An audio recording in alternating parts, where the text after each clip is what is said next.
राष्ट्रीय अध्यक्ष all India Muslim federation, हम लोग यहाँ मुरादाबाद आए थे रामपुर से, और यहाँ पर साहिल शमसी साहब के ऑफिस पर मीटिंग हो रही है, जो हमारे यहाँ के महानगर अध्यक्ष हैं। और मुस्लिम फेडरेशन चाहती है कि मुसलमानों के बच्चा तालीम में आगे बढ़े।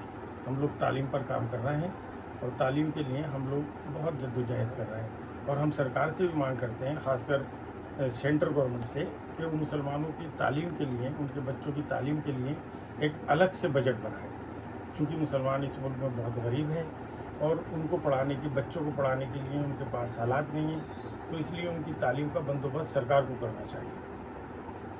इसके अलावा और इस मीटिंग में मुसलमान इस मुल्क के अंदर, मुसलमानों के पास ना सरकारी नौकरियां हैं, ना अच्छे कारोबार हैं, तो ऑल इंडिया मुस्लिम फेडरेशन चाहती है कि मुसलमानों को इस मुल्क में तकरीबन 20% रिजर्वेशन मिले, जिससे मुसलमानों के बच्चे सरकारी नौकरी हासिल कर सकें, अच्छे पद उनको मिल सकें, अच्छे डीएम बन सकें, अच्छे एसपी बन सकें, जज बन सकें और इस मुल्क की खिदमत कर सकें। इसके लिए रिजर्वेशन की ज़रूरत है।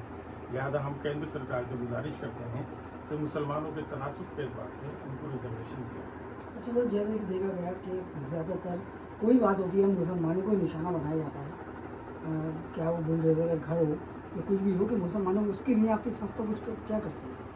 देखिए, इस वक्त जो हालात चल रहे हैं मुल्क में, वो किसी से छिपे नहीं हैं। कभी इस्लाम के नाम पर मुसलमानों को परेशान किया जा रहा है, कभी मुसलमानों की दाढ़ी पर एतराज़ हो रहा है, कभी मुसलमानों की टोपियाँ खींची जा रही हैं, कहीं मॉब लिंचिंग की जा रही है।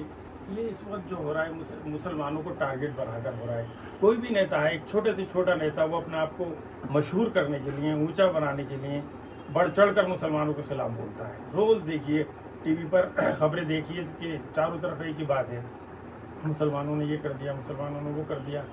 हम अब जहाँ का मुखिया ये कहता हो कि एक मुस्लिम लड़की को अगर कोई किडनैप करता है या उसके संग बलात्कार करता है, तो हम 10-100 लड़कियों को उठा के ले जाएंगे, 100 लड़कियों के साथ बलात्कार किया जाएगा।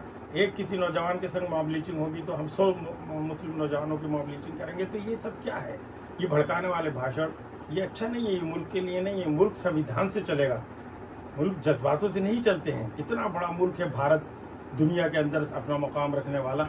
हम इसी मस्जिद और मंदिर के झगड़ों में उलझ कर रहेगा, इसके विकास पर कौन ध्यान देगा? मुल्क कितना गरीबी में दब चुका है, हर इंसान कर्जदार है। तो हमें तरक्की हासिल करने के लिए अपने मुल्क के विकास की बात सोचना चाहिए, बल्कि ये नहीं सोचना चाहिए ये हिंदू है, ये मुस्लिम है, ये सिख है, ये ईसाई है। हम सब ने मिलकर इस मुल्क को आज़ाद कराया था। आज महात्मा गांधी होते तो मैं समझता हूँ रोते होते कि हमने क्या सोच के अपनी कुर्बानियाँ दी और क्या ये मुल्क हो गया।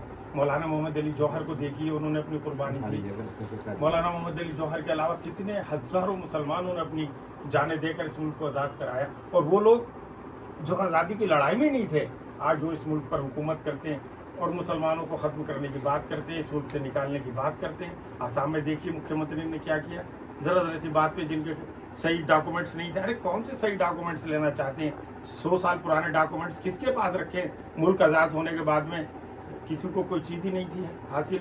आज ये हो रहा है, आधार कार्ड बन रहा है। क्या उनके बाप दादा के पास था आधार कार्ड? वो आसाम का मुख्यमंत्री दिखाया आधार कार्ड अपना बाप दादा का, हमसे मांग रहा है आधार कार्ड। मुसलमानों को जंगल में डाल दिया, कितने अफसोस की बात है। ये सब नहीं होना चाहिए, इससे देश नहीं चलेगा। ये देश तोड़ने वाले लोग हैं। इसलिए हम चाहते हैं कि इस मुल्क के अंदर अच्छे लोग आएँ, इस देश को में अमन और चैन पैदा करें, जिससे ये मुल्क शांतिपूर्वक चल सके।